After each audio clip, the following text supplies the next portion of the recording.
Bismillahirrahmanirrahim. Alhamdulillahirabbil alamin wassalatu wassalamu ala asrofil anbiya'i wal mursalin wa ala alihi wa sahbihi wasallim. Subhanaka la ilma lana illa ma 'allamtana innaka antal alimul hakim.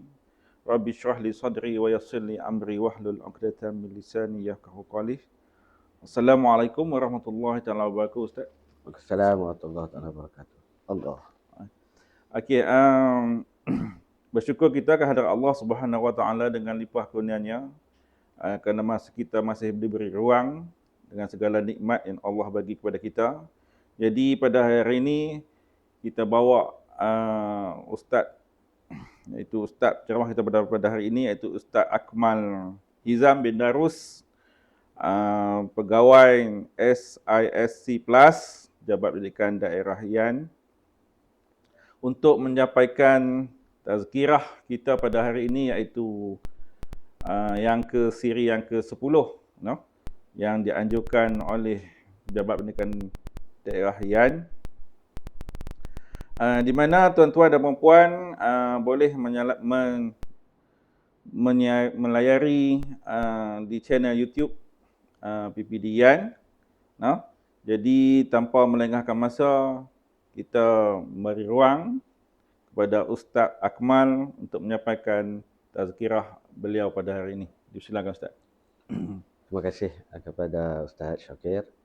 Alhamdulillah, bismillahirrahmanirrahim. Assalamualaikum warahmatullahi wabarakatuh. Alhamdulillah. Alhamdulillah rabbil alamin wassalatu wassalamu ala asyrafil anbiya'i wal mursalin wa ala alihi wa sahbihi ajma'in. Asyhadu an la ilaha illallah wahdahu la syarikalah wa asyhadu anna Muhammadan abduhu wa rasuluh. Qala rabbi shrah li sadri wa yassir li amri wahlul 'uqdatam min lisani yafqahu qawli. Faqad qala Allah subhanahu wa ta'ala fil Qur'anil azim. A'udzu billahi minasyaitonir rajim. Ya ayyuhalladzina amanu kutiba 'alaikumus shiyam kama kutiba 'alal ladzina min qablikum la'allakum tattaqun. Sadaqallahul azim. Terima kasih sekali lagi kepada Ustaz Syakir, pengurusi majlis kita pada petang ni. Tuan-tuan, puan-puan muslimin muslimat, tetamu-tetamu Ramadan yang dikasihi dan dirahmati Allah. Sedar ataupun tidak sedar, suka ataupun kita tidak suka, Ramadan itu akan berakhir. Dan tinggal beberapa hari lagi kita akan teringat bagaimana kita berada di bulan Ramadan, bagaimana Allah Subhanahu Wa Taala kurniakan betapa nikmatnya kita berada di bulan Ramadan. Persoalannya, apakah kita telah berjaya mencapai kemuncak Ramadan? Ramai orang boleh menghabiskan Ramadan dengan cemerlang. Bahkan anak kita 6 tahun, 5 tahun sudah belajar berpuasa daripada hari yang pertama sampai hari ini, hari yang ke-27 Ramadan. Dan insya-Allah mereka mampu habiskan sampai ke 30 Ramadan sampai hari raya, kan? Cuma apa yang dikehendaki kita, berjaya ataupun tidak untuk mencapai kemuncak Ramadan seperti mana yang Allah Subhanahu Wa Taala sebut dalam ayat mukadimah yang saya bacakan tadi. La'allakum tattaqun. Adakah selepas kita habisnya Ramadan, kita sudah mencapai darjat kedudukan dan takutnya kita kepada Allah Subhanahu Wa Taala. Bukan bermakna takutnya kita itu hanya berada di bulan Ramadan, tetapi juga pada 11 bulan yang lain, yang juga bulan yang sama yang dijadikan oleh Allah Subhanahu Wa Taala. Jadi muslimin muslimat yang dikasihi dan dirahmati Allah Subhanahu Wa Taala, adakah Ramadan kita pada tahun ini diterima oleh Allah, ataupun sekadar berlalu tanpa perubahan seperti mana kehidupan kita sebelum ini? Sebab tu kalau kita lihat balik, antara tujuan dan utamanya Allah jadikan Ramadan ialah untuk kita capai takwa. Dan takwa ini bukan setakat berada di bulan Ramadan. Kalau kita jelas, kalau kita tilik dan kita lihat balik, dan apabila Allah Subhanahu Wa Taala jadikan kita di atas muka bumi ini, dan wa ma khalaqtul jinna wal ins illa liya'budun. Tidak kami jadikan manusia itu melainkan untuk manusia dan jin melainkan untuk beribadat kepadaku. Maka tujuan Allah jadikan kita sebagai makhluk itu ialah untuk tujuan beribadat kepada Allah, untuk mencapai nilai yang takwa tadi. Tetapi betapa sukarnya kita nak mencapai takwa tadi pada 11 bulan yang lain dengan pelbagai halangan yang didatangkan kepada kita. Dengan adanya iblis, syaitan, jin, bahkan kehidupan dunia ini juga kadang-kala tak alpa dan tak leka menjadi penghalang kepada kehidupan kita sebagai hamba Allah. Kadang-kadang kita Islam tapi ramai lagi yang tidak solat kepada Allah, hanya setakat Islam. Betapa ramai lagi membicarakan Islam tapi daripada sudut pengamalan dia tidak pun terjurus ataupun terarah kepada pengamalan Islam yang dituntut oleh Allah. Maksudnya tidak mencapai nilai yang takwa. Maka Allah kurniakan Ramadan sebagai satu jalan yang singkat, sebagai satu jalan yang mudah untuk kita capai takwa. Sebulan Ramadan berbanding dengan kehidupan kita 11 bulan yang lain. Sebab tu Ramadan ni Allah ikat syaitan, iblis, Allah buka seluas-luasnya pintu rahmat, pintu syurga, Allah tutup serapat-rapatnya pintu neraka jahanam. Supaya apa? Supaya kita mudah mencapai nilai takwa tadi. Maka kita boleh nilai diri kita dan tempoh 3 hari lagi kita nak habis Ramadan ni. Adakah aku sudah menjadi seorang hamba yang takut kepada Allah? Supaya keluarnya Ramadan, masuk Syawal, Zulkaidah, Zulhijjah, sampailah kita bertemu pula Ramadan, kita tetap menjadi hamba Allah, bukan setakat menjadi hamba Ramadan, tapi kita tetap menjadi hamba Allah Subhanahu wa taala. Baik. Bagi orang yang beriman, muslimin muslimat yang dikasihi dan rahmati Allah. Bagi orang yang beriman, orang yang beriman dia akan rasa takut amalan dia tidak diterima oleh Allah. Sebab tu Imam Ghazali rahimahullah sebut dalam kitab Ihya, mukmin tadi, mukmin muttaqin tadi mesti ada 2 sifat yang utama. Yang pertama raja, yang kedua khauf. Yang pertama raja mengharapkan setiap amalan ketaatan yang dia buat daripada umur dia balik sampailah dia mati, dan setiap hari hidup dia yang dikatakan ketaatan tadi semua yang diharap diterima oleh Allah SWT. Dan yang kedua khauf, takut. Mesti ada perasaan takut. Sembahyang aku ni diterima ataupun ditolak oleh Allah. Supaya kita boleh buat peningkatan kualiti dalam setiap solat yang akan datang. Begitu juga Ramadan. Puasa yang kita puasa setiap hari daripada kita umur balik 15 tahun sampailah umur kita pada hari ini, berapa kali dah, dan berapa puluh kali dah kita menghadapi Ramadan. Maka perlu ada peningkatan kualiti puasa tadi. Bukan setakat tahan makan, tahan lapar, tahan minum, daripada masuk kepada tubuh dan jasad kita. Tapi daripada sudut takutnya kita kepada Allah Subhanahu wa taala. Maka kita lihat bagaimana para sahabat Nabi, para sahabat, tabi'in, orang-orang yang hidup sebelum kita ini, bagaimana takutnya mereka, segala amal ibadat mereka itu ditolak oleh Allah Subhanahu wa taala. Allah Subhanahu wa taala berfirman dalam surah Al-Mu'minun ayat yang ke-60, walladzina yu'tuna ma ataw wa qulubuhum wajilatun annahum ila rabbihim raji'un. Dan mereka yang memberikan apa yang mereka berikan, yakni beramal di atas dunia ni, sedangkan hati mereka sentiasa rasa takut kerana mereka akan kembali kepada Tuhan mereka. Itu sifat orang yang beriman. Bagi orang yang solat, bagi orang yang puasa, bagi orang yang sedekah, bagi orang yang melakukan ketaatan, setiap amalan dia tu dia rasa takut. Adakah amalan aku ni diterima oleh Allah? Bukan takut maksudnya kita nak tinggalkan perkara tersebut, tapi takutnya kita kepada Allah, kita akan semakin dekat kepada Allah. Macam mana? Maksudnya melalui penambahbaikan kualiti, puasa ke, zakat ke, sedekah ke, solat ke, kepada ke arah yang lebih baik. Sayyidatina Aisyah radhiyallahu anha bertanya kepada Nabi SAW, yang dikatakan sahabat ni takut kepada Allah Subhanahu wa taala dalam setiap kali mereka melakukan ketaatan, bagaimana? Sayyidatina Aisyah tanya Rasulullah, adakah mereka ni orang takut kerana mereka buat dosa? Maka jawab Nabi SAW, tidak, mereka tidak melakukan dosa. Mereka adalah orang yang sentiasa bersolat, berpuasa, bersedekah, tapi hati mereka sentiasa takut akan Allah, takut amalan mereka tidak diterima oleh Allah. Sebab tu dalam kitab Keajaiban Solat yang ditulis oleh almarhum Datuk Ishaq Baharum, bekas mufti, mantan mufti Selangor, cerita bagaimana Abu Talhah radhiyallahu anhu, salah seorang sahabat Rasulullah sallallahu alaihi wasallam, satu ketika dia solat di kebun kurma dia. Abu Talhah ni dalam sejarah Islam kita lihat bagaimana di antara sahabat yang kaya, yang mempunyai kebun kurma yang sangat banyak di kota Madinah. Satu hari dia berada di kebun kurma dia, lalu dia solat di kebun kurma dia dalam keadaan terbuka. Allah datangkan ujian dengan datangkan beberapa ekor burung, menguji sejauh mana khusyuknya solat Abu Talhah radhiyallahu anhu. Dan ketika mana solat, Hati dia hilang daripada kekhusyukan solat apabila melihat burung yang berada di hadapannya. Sebab tu makruh hukumnya kalau kita semayang, mata melihat ke hadapan. Sunnahnya ialah mata itu melihat tempat sujud kita. Sebab hati kita ni kadang-kadang menafsirkan apa yang kita lihat yang menyebabkan lalai dan lekanya kita dalam solat. Dalam keadaan kita jaga pun boleh terlalai dan terleka. Ketika mana Abu Talha dia terlalai dan terleka tadi, sampailah habis solat menangis dia.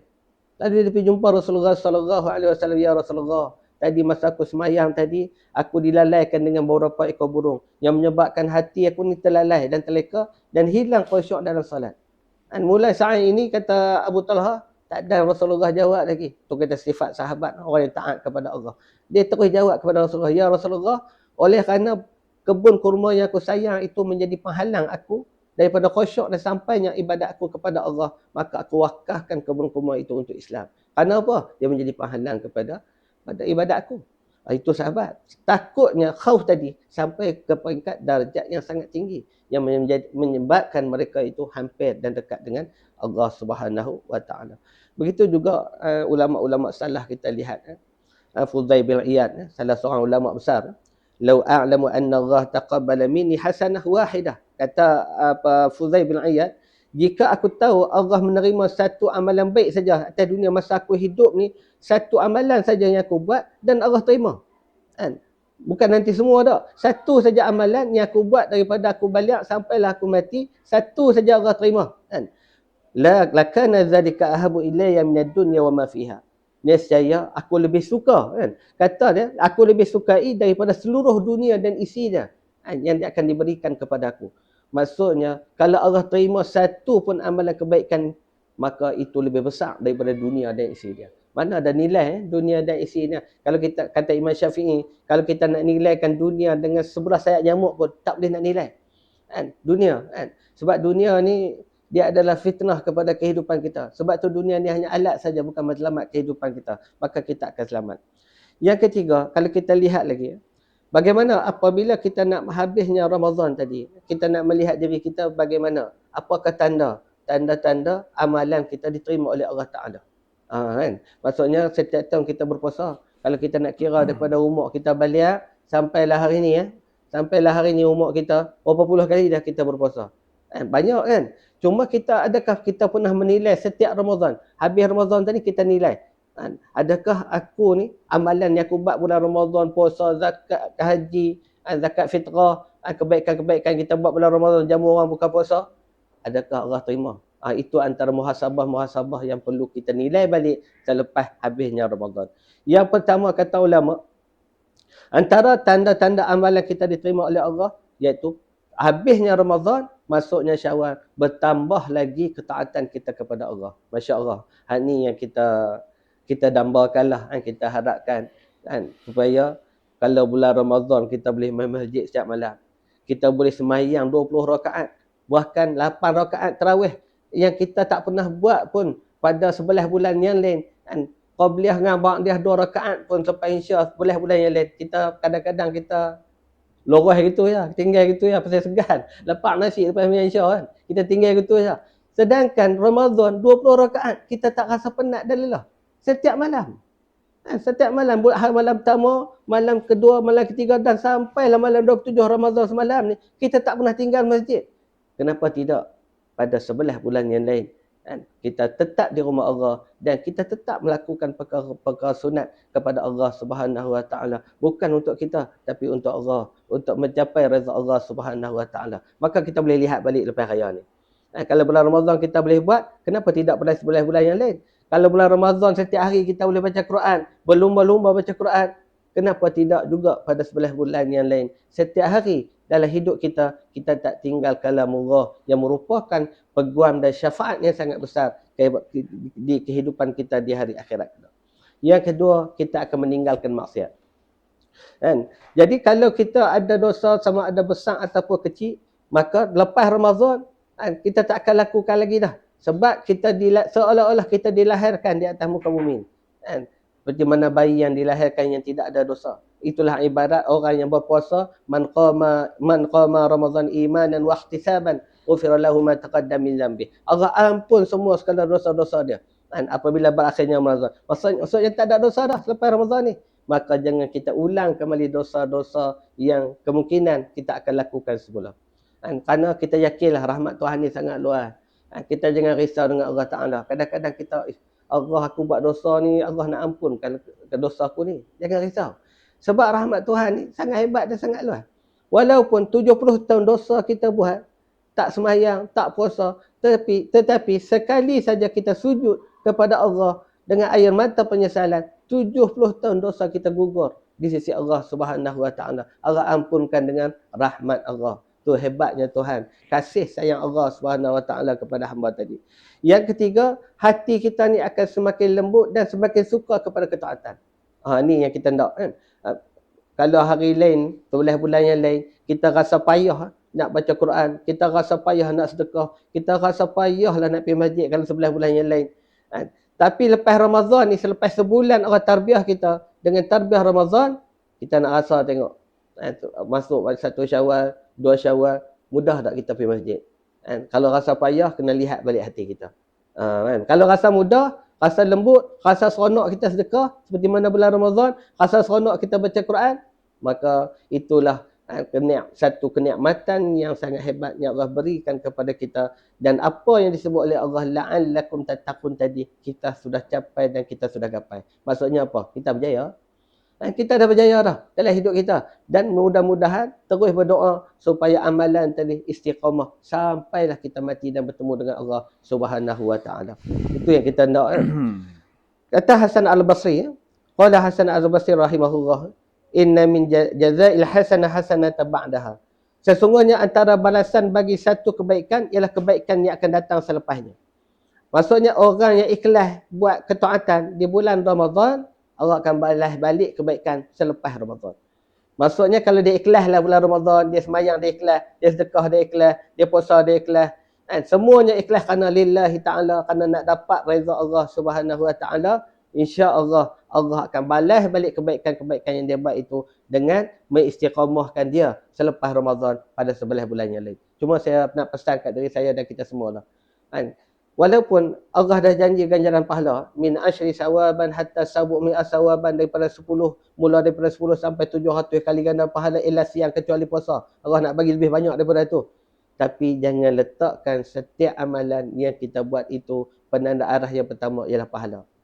Kerana pahala ni, kalau kita tak minta pun kat Tuhan, Tuhan akan bagi. Misqala zarah, walaupun sebesar zarah kebaikan yang kita buat, kita tak minta, Allah tetap sediakan untuk kita. Tapi apa yang patut kita letak yang pertama? Sebab tu guru saya pernah sebut dulu masa saya belajar. Dia kata, daripada saya balik sampailah saya mati, saya tak mau pahala. Pelik kan? Sebab orang buat amalan, dia nak pahala. Tapi guru saya ni dia tak mau pahala. Dia kata setiap kali doa, setiap kali salat, dia akan doa kepada Allah. Ya Allah, ya Tuhan, pahala yang aku buat daripada aku mau balik sampailah aku mati, aku hadiahkan kepada ayah dan ibu aku yang telah meninggal dunia. Cuma aku nak satu saja ya Allah, supaya engkau kurniakan kepada aku. Apa dia tuan-tuan? Reza Allah. Kalau reza Allah, Allah reza kita, walaupun umur pendek, amalan tak banyak, confirm syurga. Tapi kalau amalan sampai 500 tahun pun, tapi kalau Allah tak reza, sombongnya kita dengan amalan tadi, tak ikhlas, mustahil kita boleh masuk syurga Allah Subhanahu Wa Taala. Maka yang pertamanya, letakkanlah reza Tuhan dulu melebihi pahala. Kalau Allah reza, pahala itu akan datang dengan sendirinya. Yakinlah dengan janji-janji Allah Subhanahu Wa Taala. Jadi muslimin muslimat yang dikasihi dan dirahmati Allah Subhanahu Wa Taala, Ramadan dia akan pergi meninggalkan kita. Tapi kita kena pastikan ibadah juga jangan pergi. Jangan Ramadan pergi, ibadah pun pergi meninggalkan kita. Itu jadi seperti mana sebelum Ramadan. Sebelum Ramadan. Maksudnya Ramadan biarlah dia pergi. Itu adalah takdir Allah Subhanahu Wa Taala. Tapi amalan kita yang kita buat di bulan Ramadan, sembahyang sunat, sedekah, tolong orang, bantu orang baca Quran, doa untuk ayah dan ibu kita, maksudnya hak tu jangan pergi. Kekalkan momentum tersebut, istiqamah pada 11 bulan yang lain. Ni payah. Nak istiqamah di antara benda yang sangat payah lah hidup kita. Kita boleh cakap, tapi nak amalkan dalam kehidupan kita suatu benda yang sangat sukar. Cuma kita boleh doa sahaja kepada Allah. Allah musabbit qulub. qulubina. Allah tetapkan hati-hati kita di atas jalan ketaatan kepada Allah Subhanahu Wa Taala. Dan guru saya pernah sebut dua amalan yang kita tak perlukan guru. Kan? Allah sendiri jadi guru kita. Allah sendiri akan dorong kita kepada kebaikan. Maksudnya kita boleh buatlah. Satu istighfar, yang kedua selawat. Jangan tinggal dua benda ni dalam hidup kita setiap hari. Tak banyak sikit, buat saja. Yang penting buat. Kalau boleh buat 100, 100 lah. Kan? Kalau boleh buat 1000, lagilah baik. Jangan tak buat langsung. Maksudnya dua benda ni akan dorong hati kita. Siapa yang dorong? Allah Ta'ala. Allah Ta'ala yang akan dorong kita kepada ketaatan. Berasa nak buat dosa, Allah tarik balik kita mai jalan yang betul untuk jumpa Allah Subhanahu Wa Taala. Dan kata ulama, kita akan selamat sampai di penghujung jalan kehidupan kita. Dan kita semua akan masuk syurga Allah Subhanahu Wa Taala. Jadi tuan-tuan muslimin muslimat yang dikasihi dan dirahmati Allah Subhanahu Wa Taala, qala ba'du salaf, la takun 'abdan Ramadan walakin kun 'abdallah. Kata pesanan ulama-ulama yang dahulu daripada kita, jangan jadi hamba Ramadan, tapi jadilah hamba Allah. Kerana Ramadan ni dia akan pergi meninggalkan kita. Tapi kalau kita hamba Allah, kita akan kekal hidup di dunia dan akan kekal hidup di hari akhirat kelak. Rasulullah sallallahu alaihi wasallam bersabda, ahabul a'mal ila Allah adwamuha wa in qalla. Amalan yang paling dicintai Allah ialah amalan itu berterusan, istiqamah. Bukan sekat Ramadan je, tapi sebelah bulan yang lain dia akan jalan juga. Walaupun tak banyak, sikit. Bukan nanti banyak kita sedekah lah. Yang saya duk pesan kat tadi, saya dan kita semua. Walaupun sehari RM1 je. Satu Ramadan RM1, dua Ramadan RM1. Nampak je tak banyak, tapi ikhlas. Pahala dia lebih besar daripada 2 juta kalau tak ikhlas. Kan? Kena pula semalam tubuh RM1. Kena pula Lailatul Qadar semalam. Masya Allah, 83 tahun. RM1. Non-stop. Tanpa berhenti, pahala berjalan. Hebat tak janji Allah Ta'ala? Hebat. Sebab tu Allah janji kepada kita, kalau kita tak lepaslah 10 yang tak akhir Ramadan ni, insya-Allah kita akan dapat Lailatul Qadar. Sebab tu jangan tinggal RM1, walaupun RM1 sedekah. Kalau ada rezeki lebih, bagilah banyak kan. Sebab Allah suka sikit tapi benda tu berterusan. Tapi Allah tak suka kalau banyak tapi start saja. Habis Ramadan tinggal terus. Quran pun nak jumpa pula tu, nak masuk Rejab Syaban tu, baru cari balik tengok tu dia habuk banyak dah. Pasal apa? 6 bulan, 7 bulan tak buka Quran. Sebulan je Ramadan buka. Maksudnya lemahnya kita, jauhnya kita daripada rahmat Allah Subhanahu Wa Taala. Cita-cita kita tinggi nak masuk syurga, tapi perbuatan kita tak ma'arah dan tak tertuju kepada syurga Allah Subhanahu Wa Taala.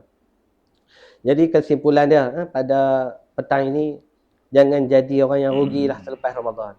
Jangan. Kita masih ada 2 hari lagi. Kalau kita tak dan buatlah banyak kebaikan di bulan Ramadan ni, tapi kita habis lagi tak Ramadan? Tak habis lagi. Kita ada 3 hari lagi. Inilah peluang. Kita nak banyakkan 3 hari ni. Katalah kalau Lailatul Qadar lepas dah pun tak apa. Yang penting ada lagi Ramadan. Ya Allah janjikan dengan ganjaran yang sangat hebat. Sebab tu Nabi SAW dia beri amaran kepada kita.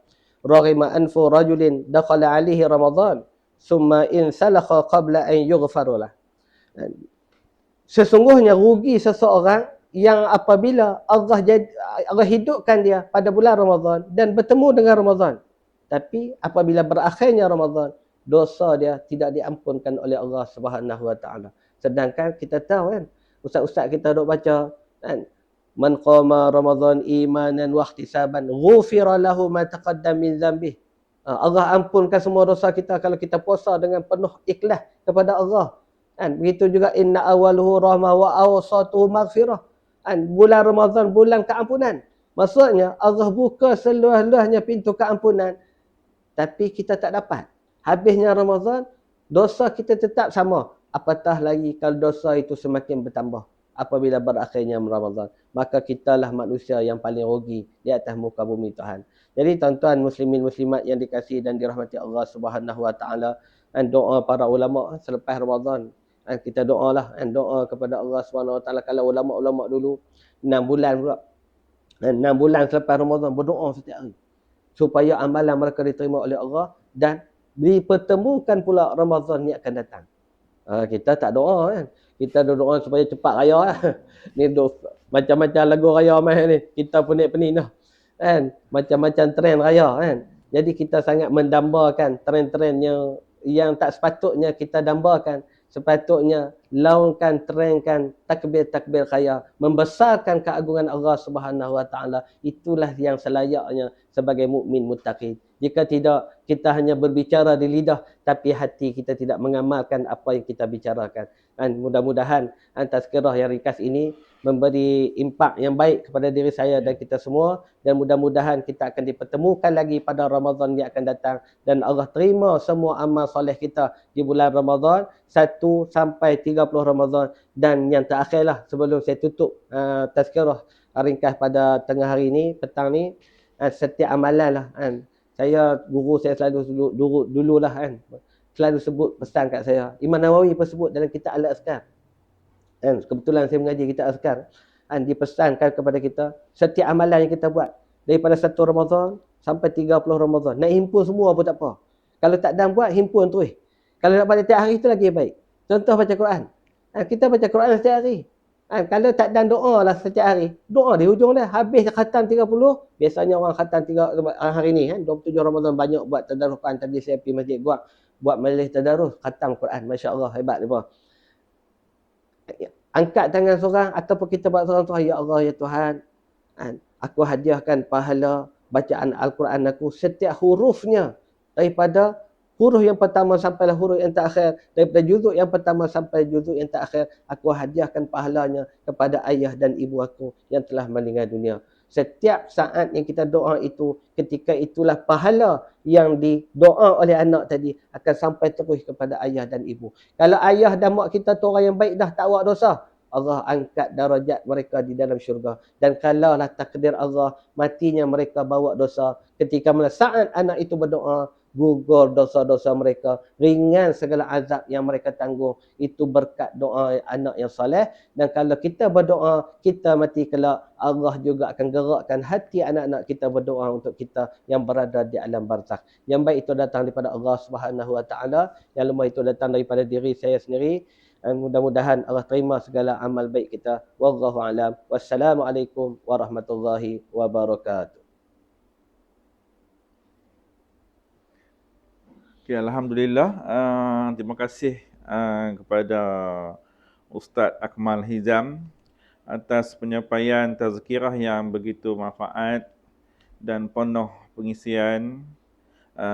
Semoga apa yang disampaikan oleh Ustaz dapatlah kita sama-sama hayati dan amalkan dalam kehidupan seharian, khususnya di sepanjang bulan Ramadan dan bulan-bulan yang seterusnya. Jadi hadirin yang hadirat dirahmati Allah Subhanahu Wa Taala, sebelum kita menutup majlis tazkirah siri yang ke-10, mana siri yang terakhir pada tahun ini, marilah kita bersama-sama mengakhiri majlis ini dengan tasbih kafarah dan surah Wal 'Asr. Subhanakallahumma wa bihamdika asyhadu an la ilaha illa anta astaghfiruka. Bismillahirrahmanirrahim. Wal 'asri innal insana lafi khusr illa alladziina aamanu wa 'amilus shalihat. Okay, baiklah. Dengan itu berakhirlah sudah majlis tazkirah Ramadan kita pada hari ini. Sekian, wabillahi taufiq wa hidayah. Wassalamualaikum warahmatullahi taala wabarakatuh.